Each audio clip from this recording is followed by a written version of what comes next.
Here's where you can go to choose app-specific refresh rate. So if you don't want all your apps running on 120 and you want certain apps to run in 60 or automatic, here's where you can go to do this on your OnePlus 12 or OnePlus 13 phone. Whether you want to do this today or tomorrow, use the quick access, tap on the settings toggle right here. And once in this section here, go down to where it says display. As you enter into display, you're going to look for the screen refresh rate feature right here, this one right there.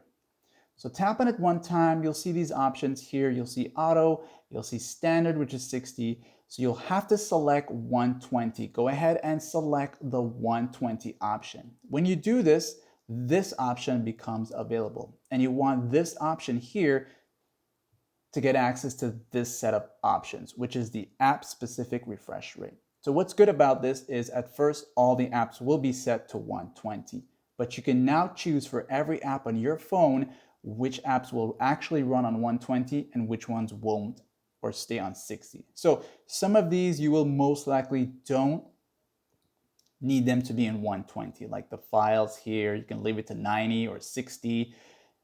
Games, maybe yes, you want it on 120. Gboard, maybe you want it on 90, and it's up to you. Like your email, if you're just previewing or watching your emails that come in, maybe you just need to be on 90 or maybe 60. And you can do this for every app here as long as it's compatible. So if this guide helped you, like and sub.